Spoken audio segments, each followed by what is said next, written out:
Hi, Cassian. How are you? Hey Rachel, yeah, I'm good, thanks. How you doing? Doing great. So this show is so cool to me because you have the knowledge that you eventually age into both Lee Pace and then Terrence Mann himself. Yes, Because it's not bad, is it? Yeah. I I think it does such a good job of like kind of like paying little like nods to the fact that like these characters are all clones and are on all age Hmm. eventually to the older version, as it Yeah, were. And so for you as an actor, what is kind of the fun of like getting to pick up those little isms, as it were, of the other actors yeah. and get to play that element of Dawn? I mean, it's great that you reference Lee and Terry because I feel like I wouldn't know what I was doing without them. They're such generous actors, and also I came into the show after they'd already shot a few episodes, and so really the task for me was more watching them closely and deciding what to take and what not to take, because you don't want to end up doing like an impression of someone and you don't, as much as we're clones, they're still distinct people, as in their interior life is still different, even though they might look the same and maybe walk the same. And so I think the joy of working it out is trying not to overcook it for the audience and oversell it. I think he's trying to find those moments where, oh, they match up perfectly. Isn't that strange?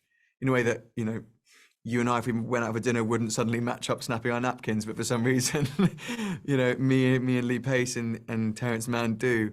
Um, so it's about finding moments where there is that complete matched cloneness, Mhm. and other moments where there's that distinction.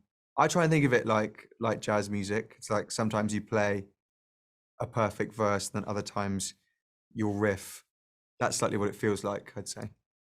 Yeah, and what is kind of to the exciting part about like obviously we saw what happened with Dawn in season one, and now there's going to be a new Dawn in season two. Yeah. What are how do you kind of like find like what's exciting about the changes that are obviously existing? Because this Mm, is technically a new clone, and like you said, has a different internal journey. totally. So they are a different person. A different person, yeah. I mean, I think all the external trappings of the character are the same. He lives in the same Mhm. place, at the same family, wears the same clothes. Um, but so much of my characterization of Dawn in season one was that horrible, really tragic interior life that he had, which is constantly walking around feeling like he's not enough and unloved and he wasn't seen. Mhm. Um, and as much as I love that Dawn, there's a joy about season two, and instead playing the opposite of all of those. It's trying to, I mean, the way I frame it, season one felt like Dawn was in like a cold shower, and season two feels like he's in a warm bath. Good.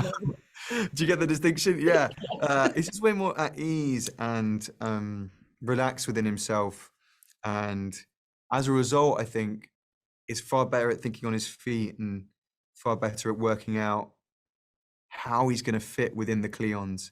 I think season one, he's so distinct from them and so different that he feels they're almost like a different family.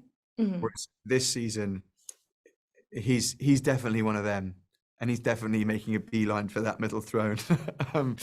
But as I'm sure you know, things are never easy in the Cleon household, so it Mhm. doesn't quite turn out how we want it to.